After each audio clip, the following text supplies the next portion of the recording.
and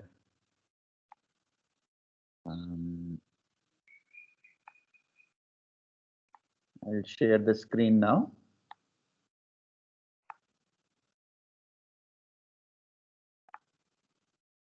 Can everyone see my screen, lecture notes? Yes. Thank you. Okay, so as I had mentioned earlier, this course is designed in a very modular fashion. We will deal with three types of brain signals, spikes, local fields, and EEG.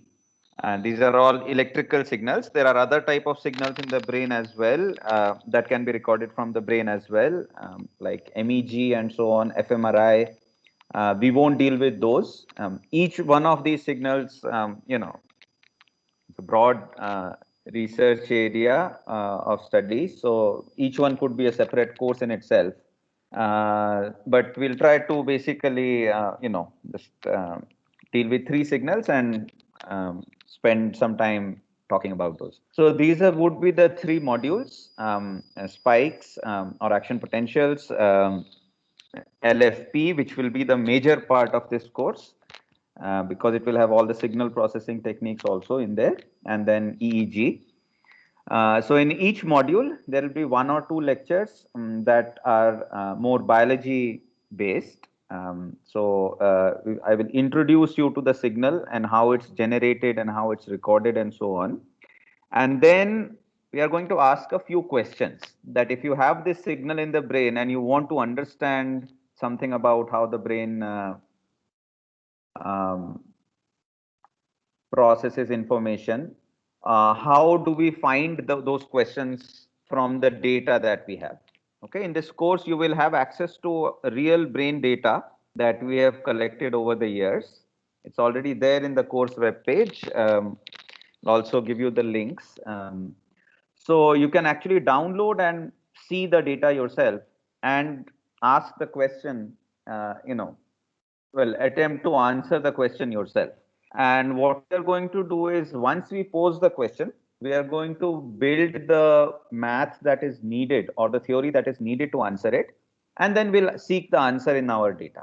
So it will be in that sense a sort of, a complete package in the sense that we got exposed to some brain data, we asked some questions, and then we will find the answers to that. Okay. So this first one is action potentials. Some of you may have taken the other course that CNS offers, NS201, in which we spend about 6 lectures on action potentials. So in this course, we will just have a small abridged version of the same that I'll try to finish in a couple of lectures. Okay, so this one and the next one are going to be largely repetitive with the NS201 course. So you can think of it as a refresher. Those of you who have done it. For those you haven't, it's still the notes here are sufficient for us to get going. All right. So let's go ahead and get started. So yeah, so this is the structure of the first part. We are going to talk about passive properties today and active properties in the next class. I'll tell you what these mean as we go along. And then we ask a couple of questions, and we'll basically need to develop some theory regarding random variables and correlations and so on. And then we'll read a paper together where these concepts are used on this kind of data. And once we read the paper and try to understand how they're doing things, it will sort of connect all the concepts with the signals that we are going to now talk about. So this whole module would be probably 7 or 8 classes. We'll see. Okay, so as I said, the course material is actually enough. But if you are interested in this, these are 2 excellent books.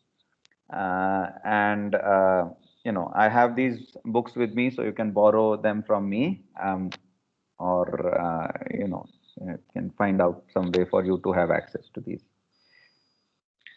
Okay, so some of you must who haven't seen, haven't done NS201. This might be a little bit overwhelming because a lot of information will come very quickly.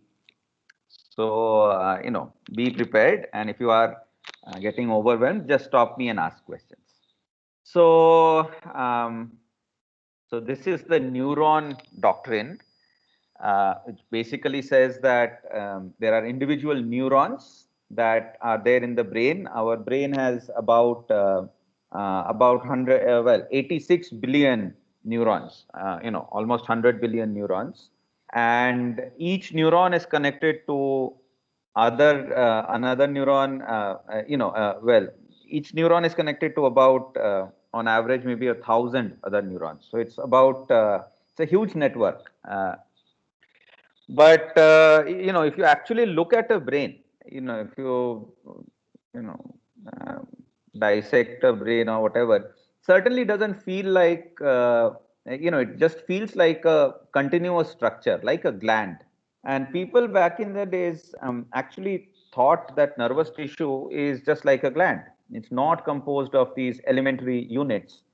And about a century ago, or actually more than a century now, people developed staining techniques.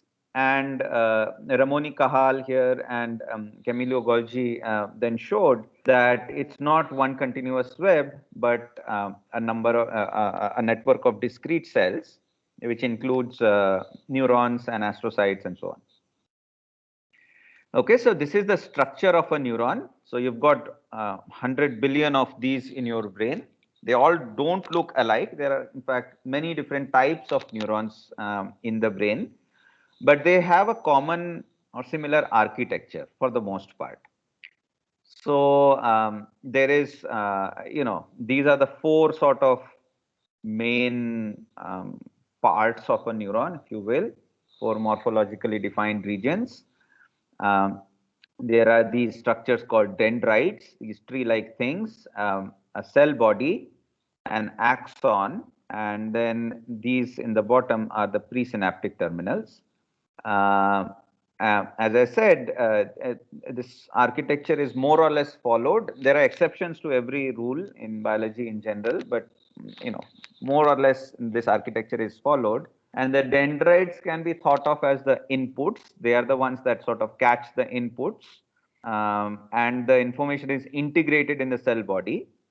And then an action potential is generated. I'll talk about that in the next two classes. And it flows down the length of an axon. And when it reaches the end of the nerve terminal, there's a series of events that lead to release of some chemicals called neurotransmitters. Okay, so then this presynaptic terminal can be thought of as the output.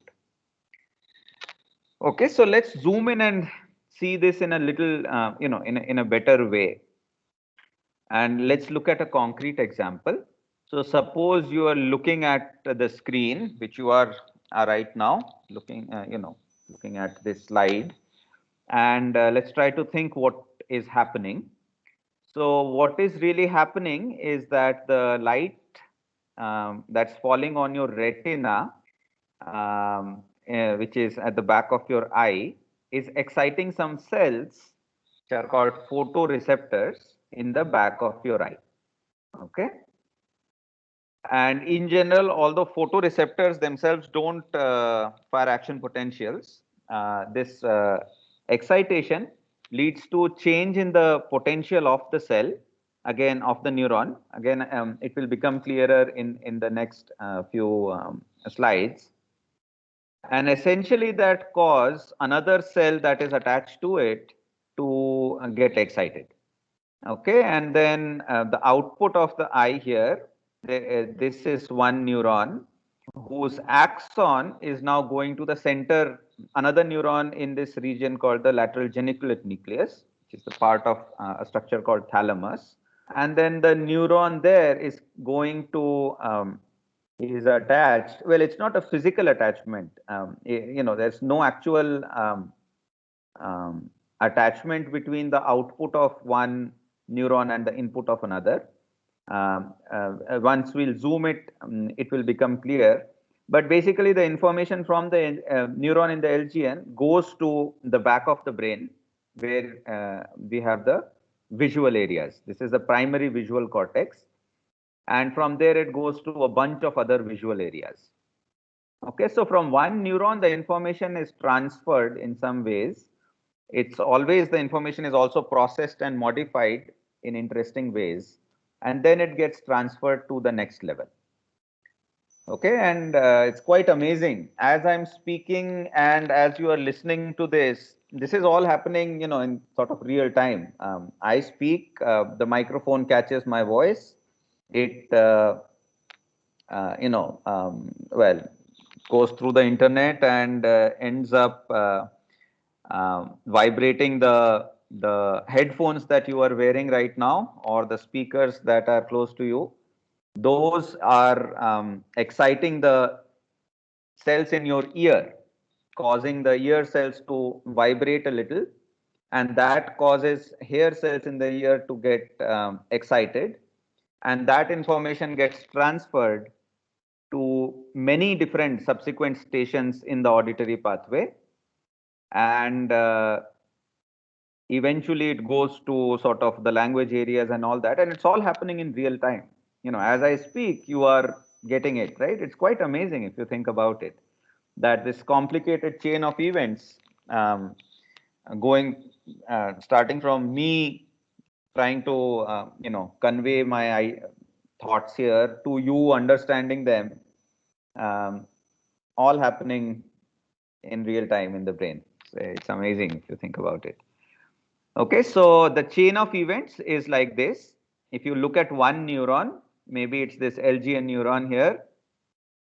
It's got these dendrites, okay?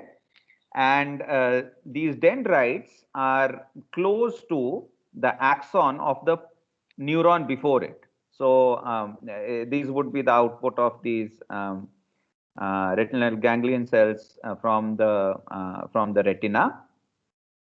So once the neurotransmitters are released, this leads to opening of some ion channels in the cell. Once ion channels open up, ions get in the cell, causing the potential of the cell to change.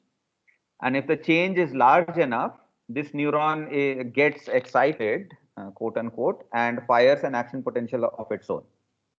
Okay, and then that action potential travels down the length of the axon. So here, for example, like this.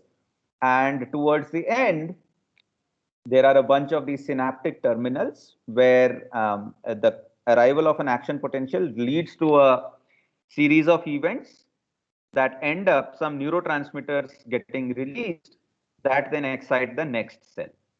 Okay, and then so it happens from one cell to another. Neurons get excited and sort of convey the information as there was some stimulus on the screen that caused, that's falling on the eye, okay, or some auditory stimulus that excites the ear and so on. Okay, so here's the zoomed out view of one cell connected to another. So this is one cell, it's got its dendrites. Here's the cell body. This is the axon, and it goes all the way to this nerve ending here, which is connected to the next neuron. There's no physical connection. If you now zoom in this little part here that's shown here, these are the nerve endings. When the action potential arrives here, the synaptic vesicles fuse to the membrane and release the neurotransmitters that they contain. And these neurotransmitters are nothing but some chemicals that can bind to some receptors that are on the postsynaptic cell, causing the some ion channels to open, which leads to some movement of ions in the cell, leading to a change in the potential. This might be a lot of information as of now, but we'll spend 2 classes just talking about all of this, so it will become clearer. Okay, so just for now, just think of this as a very sort of broad picture concept. This is how information passes from one cell to another. Okay. So there are two important principles here. One is that the flow of information is largely unidirectional, goes from the dendrites to the soma to the axons, usually not the other way around. There's some exceptions to that, but not, this is this is the main way how things happen. And the second thing is neurons don't get connected randomly to other neurons. Here, it's not that the LGN neuron is going to go get attached to the auditory cortex or the frontal cortex and so on. There's connectional specificity. Okay, so it's not a random network. It's a very directed and very structured network, which allows one cell, when it's excited, to only excite some, uh, you know, pre-specified cells, not randomly. So this connectional specificity allows us to have a visual pathway, an auditory pathway, a somatosensory pathway, and so on. Okay, so now we are ready for and more detailed understanding of the biophysics that's involved. If there are any questions here, I'll take those. Are there any questions?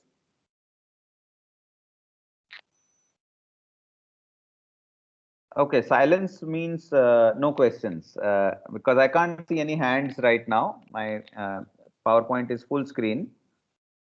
By the way, are you guys hearing me or am I just speaking to myself here? Yeah, I think. Yeah, okay. you're audible.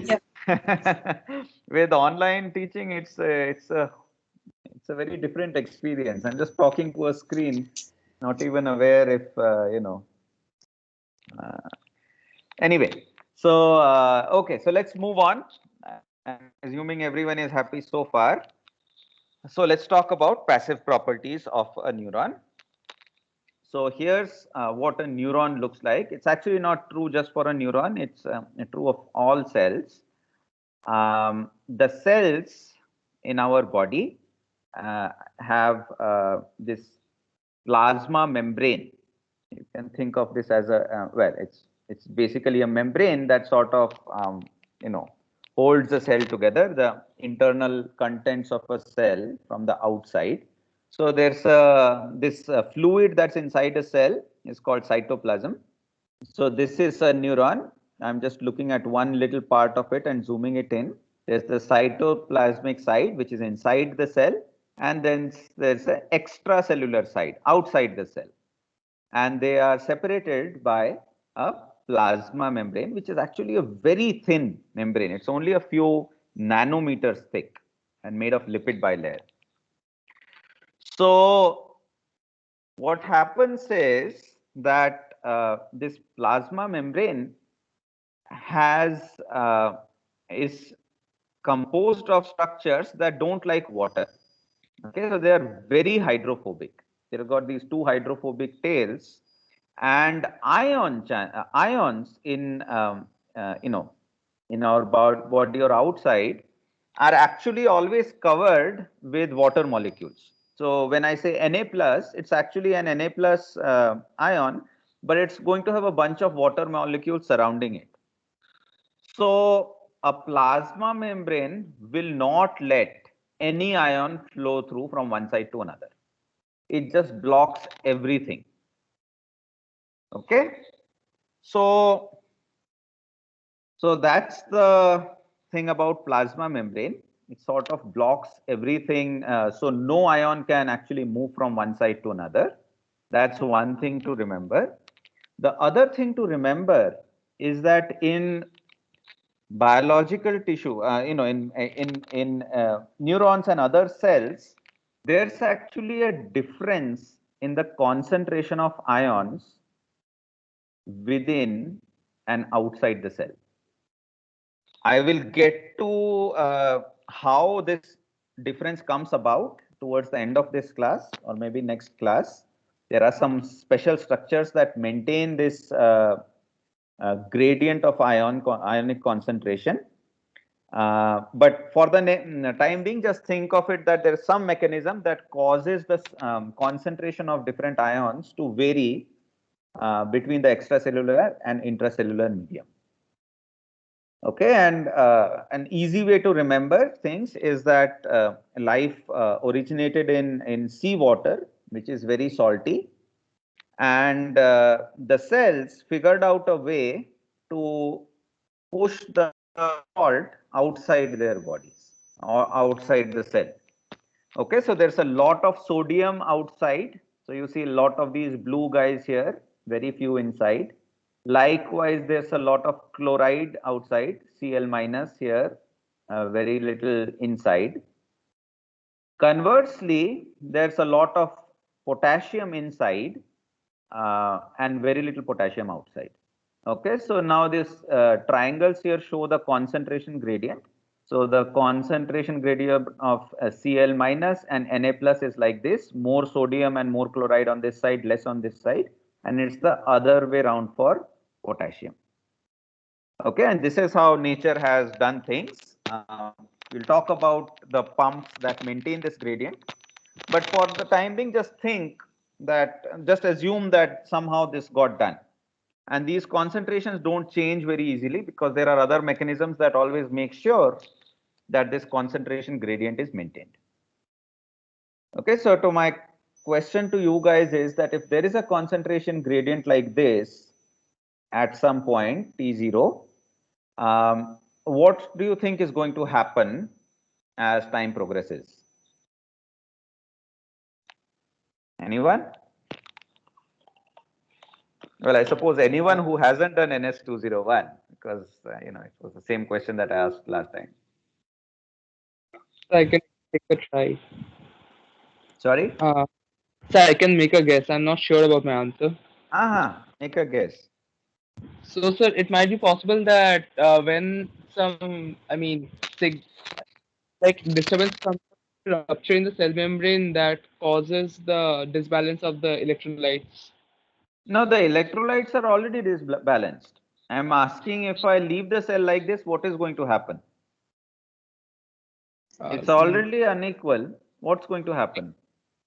Sir, assuming that, sorry. Yeah. Sir, should we like consider that there are these ion channels on the membrane, or without consider? Okay, you're getting ahead of, yeah. Okay, so the answer is that nothing will happen right now, because even though these ion channels have different concentrations, the membrane is not going to let anyone pass. Okay, so in general, the ions don't like being squished together at one corner. They want to go to a side where the concentration is less. So every ion is unhappy here because the concentration is lower on the other side. It's like the grass being greener on the other side, but they can't cross the fence. So they're all just unhappy at their original side, but really nothing can happen here because the plasma membrane just blocks out everything.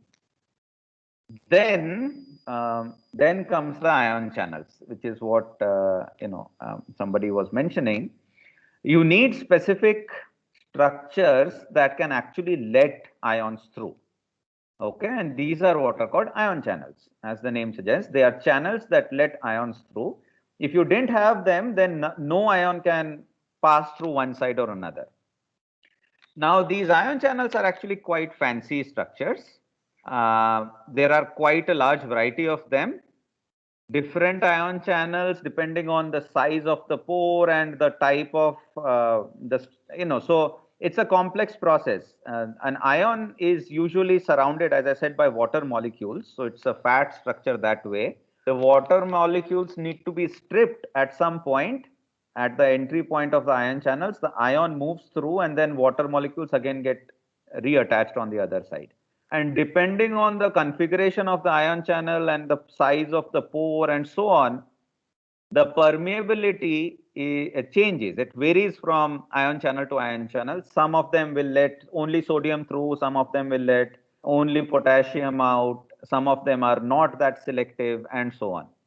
Not only that, its permeability can also be changed by a difference in potential across the membrane. So if the one side gets positively charged, it somehow changes the conformation of the ion channel so that it will suddenly let ion pass through. Likewise, there are ligand-gated ion channels in which there are certain structures, and when a molecule comes and sits on it, it opens the channel. That's how neurotransmitters work.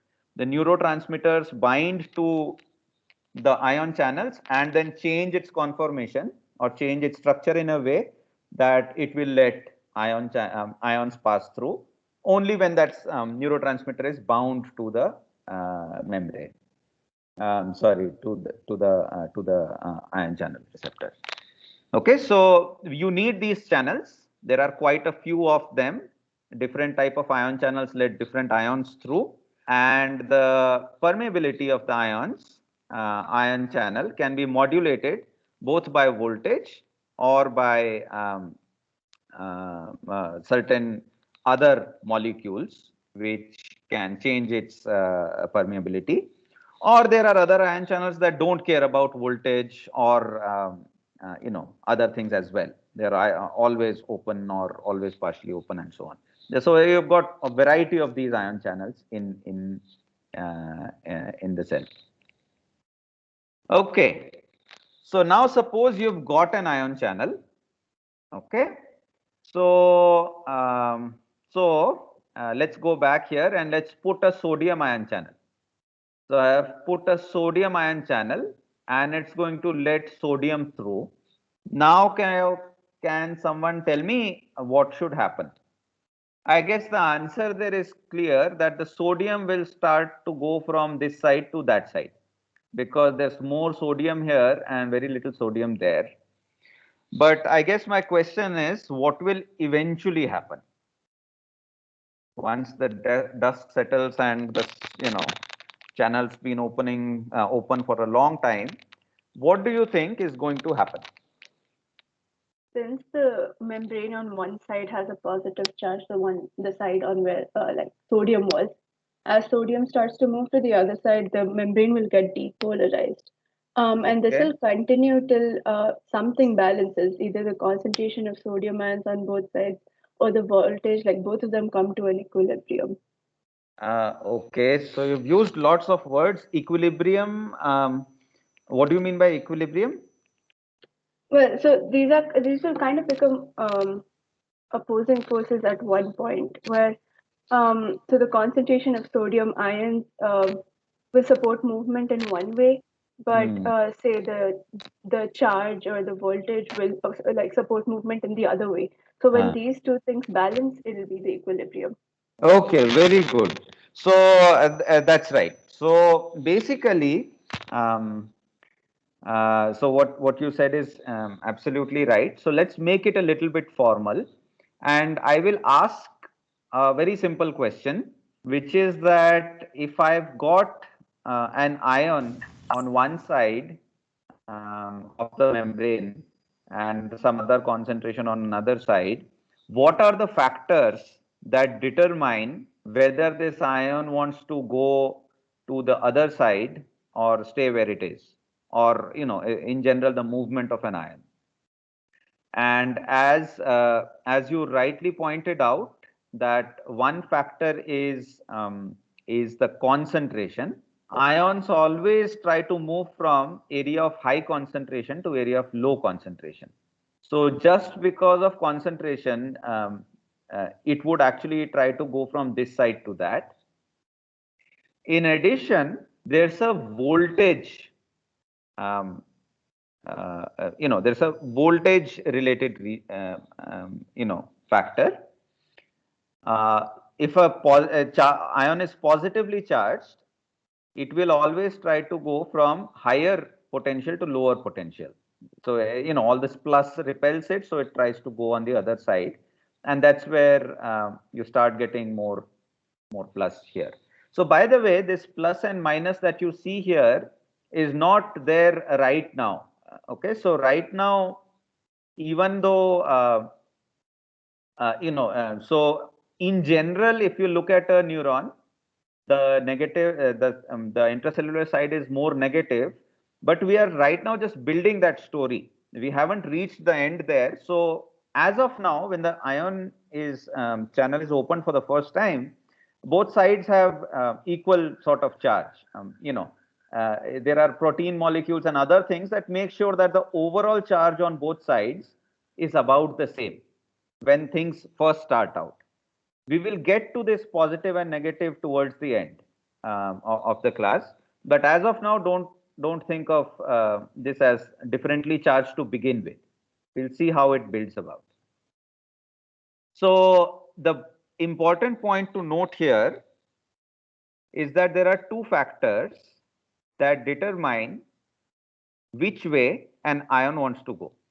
Okay, there's a one side which is one factor which is the concentration, and one factor which is the potential or voltage. And if you combine them this way, you might be wondering how this came about, but this comes directly from thermodynamics.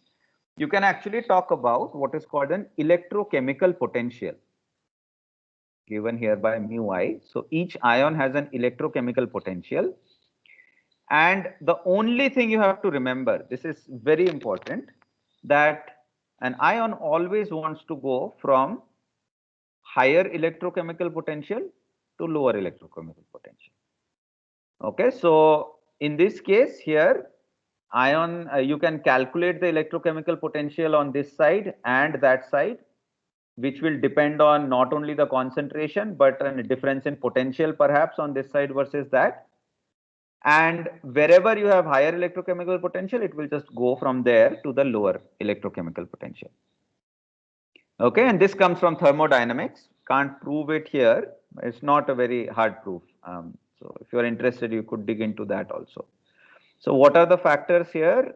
R is the gas constant, T is the temperature, ln Ci, this is the concentration part. So if Ci, which is the concentration of the ion, is large, this term is large and the electrochemical potential increases. Likewise, this is the second term, which is the contribution of the electrical potential. Here Zi is the charge of the ion. So it's positive for sodium and negative for A. F is the, F is F, it's, it's a constant here. And V is the electrical potential. So if the potential is high, V is large and the cell is positively charged, so Zi is +1, let's say. Then if the potential is large, then the electrochemical potential is large and the ion will try to go to the other side. There's another factor here which is independent of these two things, and it just depends on all the other factors other than concentration and potential. So it's just a constant here. Okay. So getting back to our question, what will happen once you open an ion channel? The ions will keep moving until the electrochemical potential inside is equal to the potential outside. Okay, as long as it's not the same, there will be a movement of ion. But once the electrochemical potential inside and outside are the same, it's going to, the net movement is going to stop, and that's where the ion is at equilibrium. Okay, so note that the equilibrium is a property of the ion. Okay, so each ion is at equilibrium at a particular potential, which can be obtained by just equating these two, cancelling out mu0, and then just taking the voltage terms on one side. And this is the famous Nernst's equation. It's actually an N here that I've forgotten to put, which basically means that if you had a single ion channel that was open, the potential across the membrane is going to change such that the potential difference balances out the concentration gradient. And at that point, there won't be any movement of that particular ion. So if I only had a potassium ion channel open, the membrane potential is going to become almost 90 millivolts. And then the potential will stop changing, and that at that time, potassium will be at equilibrium. So this is called the equilibrium potential of potassium, Vk. Likewise, sodium is more outside, very little inside. So if you open a sodium ion channel, okay, so if you open the channel here, then all the sodium will start going in. Inside of the cell is going to become more and more positive, and it will keep becoming positive until it reaches about 60 millivolts, and then it will stop because now the sodium ion is at equilibrium. This is the equilibrium potential of sodium. Likewise, this is the equilibrium potential of chlorine. This is the equilibrium potential of calcium, and so on. Okay, so one thing to note is that you might be wondering that, hey, ions are moving from here to there. Is that changing the concentration of the ion inside or outside? Turns out it doesn't. The reason being that the cells are large enough, and of course the extracellular medium is infinitely large, that only a few ions need to go from one side to another to set up this potential gradient. And movement of those ions don't change the concentration too much. So in Johnston and Wu, there is, this is the book that you could refer. There is a special case where you consider that the cell is so small that movement of ions also change the concentration gradient, and they have worked out the math there. If you're interested, you can look into it. But for the most part, the movement of a few ions here or there don't change the concentration. So it's not that to set up this voltage gradient, C out and C in are going to change. They don't change. And in our course here, we won't consider it to change at all. Which means that if you put a ion channel across a cell, the voltage will change to one of these levels, depending on which particular ion channel is open. And then the concentrations will still be the same, what they were before, but this voltage gradient is going to get set up, and after that the cell is the ion is happy, it's at equilibrium. Okay, any questions so far? I'm going to make it more complicated now. So if there are any questions, please ask.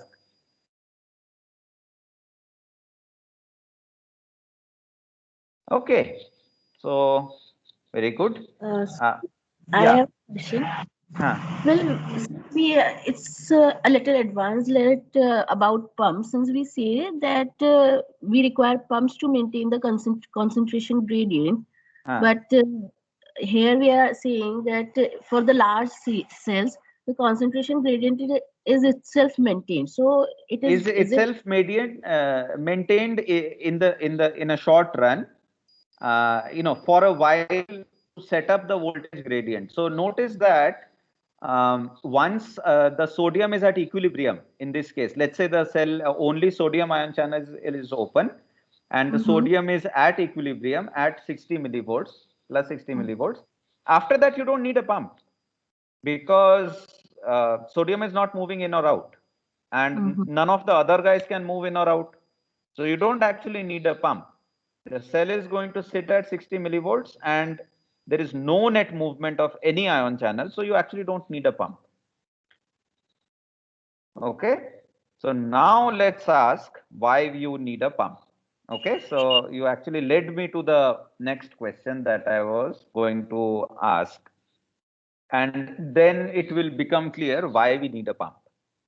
So, so if this part was clear, basically, if you only had a single ion channel that is open, you actually don't need a pump because the potential across the membrane is quickly going to change to the equilibrium potential of that ion. And then there is no net movement. Everyone is happy. Now let's make our lives complicated and say what is going to happen if there are two different ion channels that are open. Just 1 second. Okay, so if there is one ion channel that is open, the cell is going to sit at its membrane potential and everyone will be happy. And we are going to make our lives now more complicated and ask what happens when there are more than one ion channels that are open. Yeah, go ahead. Sir, in the previous Nernst equation, Ah. like we use only a single ion concentration, right? But Yeah. in actual scenario, there are like we deal with both sodium and potassium as well. So Yeah. So so that's is what I'm there? getting at. Oh, okay, Right okay. now, Please continue. you can have many ions only if a single ion channel is present, which allows movement of only one ion. Then the potential is going to get to its equilibrium potential. Okay, and what happens when there are multiple ion channels that are open is the one that I'm getting into right now. Okay, so here it is. Let's start with the potassium ion channel. Lot of potassium inside, very little outside. Notice that there is sodium and chloride and other things as well, but it doesn't really matter because they don't have an ion channel, so they can't move across. Once you open this ion channel, potassium is going to go out and keep going out until the outside is now positively charged, because there's more positive ions now this side, and this voltage gradient balances out the concentration gradient, and at this stage the cell is at the equilibrium potential of potassium, which is minus 90 millivolts. It's always V in minus V out. So the cell here is at minus 90 millivolts and everyone is happy. Okay, potassium is happy and the other guys are not so happy, but they can't move, so they don't have a choice. And at this stage, where the the net driving force for potassium is 0, it's at equilibrium, I introduce a sodium channel. Now the game has changed. There are two ion channels that are present. Both are open. The question is, what is going to happen now? Okay, this is what you guys are after, right? The person was asking the last question. What happens when there are more than one ion channels that are open? So sodium here, once the ion channel opens, the sodium ions are extremely happy, because they have a concentration gradient that pushes them inside, more sodium outside, very little inside, and they have a voltage gradient that's also pushing them inside, because there's more positive on this side and this side is negative. So they will start gushing in, they will start just coming in very fast. So now the question is, if you let this happen for a long time, what's going to happen? This is a hard one. So think and tell. Those of you who haven't seen this.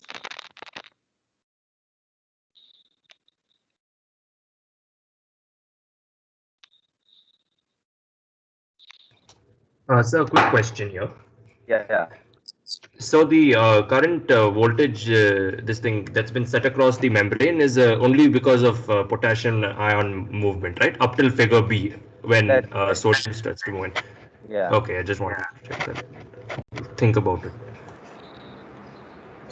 So I have a guess, and Guess. uh, Yeah. once when the sodium starts flowing in, eventually there'll be a scenario where there'll be a lot of sodium on the cytoplasmic side as well, and as this gradient of for sodium changes, there will be a change in the membrane potential as well, and therefore my thinking would be that because sodium is flowing inside, obviously the inside would become less negative and the outside would become so as compared to the outside, I mean the magnitude would go down, and so there would be a reverse potassium current generated to balance, because the potassium gradient would overpower the Yes. membrane barrier, the potential barrier. Yes. Very good. So that's exactly what happens. Very nice. So essentially notice that once the sodium starts coming in, now there is more positive charge inside. So the potential actually is inside is not going to remain very negative. The potential is going to increase. That is what is happening here. Hello, can you guys hear me? Yes, sir, you're Yeah. audible. Okay. You can Yeah. Yeah. So the EK here, the cell is sitting at the equilibrium potential of potassium, EK, which is minus 90 millivolts. And at B, I have introduced the sodium ion channel. As sodium starts coming in, the potential inside is now increasing because it's becoming more and more positive, right? How long is that going to last? So as this becomes more and more positive, for the potassium, you can see that the electrical gradient has reduced. So there will be some net movement of potassium outside because it matches the concentration gradient only when the potential is at minus 90. If the potential is more than that, the magnitude is less than that, some potassium will now start going outside. It won't be able to match the concentration gradient. Okay, and likewise for the sodium, both the gradients are pointing this way, but as the cell becomes more and more positive, this electrical gradient is going to reduce. So less and less current, sodium is going to come in, and at some point, the potassium that is going out is going to balance the sodium current that's going in. Now we are balancing the currents or the net movements of ions. Okay, and once the total current, the positive current that's going one way is matched by the positive current that's coming in, then there is no net change in the potential. This is when the cell is said to be at resting state. Okay, so this is exactly what the person described, and the cell can actually remain at this stage for a long time. The potential is not going to change because the currents are now balanced. But notice that at this stage, neither sodium nor potassium are at equilibrium. See that? It's not that IK is 0 or INA is 0. It's just that IK plus INA is 0. But they are by themselves not 0. So even if the cell is sitting at resting state for a long time, sodium is going to continuously come in and potassium is going to continuously go out. And if you let this happen for a long time, then eventually you are going to lose the concentration gradient. Because unlike the case where you were at equilibrium, you are here not at equilibrium, you are at resting state. These are two different concepts. Because you are sitting at resting state, the potential isn't changing, but the current is non-zero for either of the two ions. So the cell cannot stay like this forever. It's going to lose its concentration gradient, and essentially then EK, ENA, and everything will become 0, and the cell will not be electrically active. That is why you need a pump. You need an active mechanism that actually pushes, takes ATP and pushes sodium out and pulls potassium in order to maintain the concentration gradient. This is why you need a pump. Okay, so we're out of time, 9:58. So I will stop for today's class. Think over this. This is really a lot of involved stuff that was thrown at you at high pace.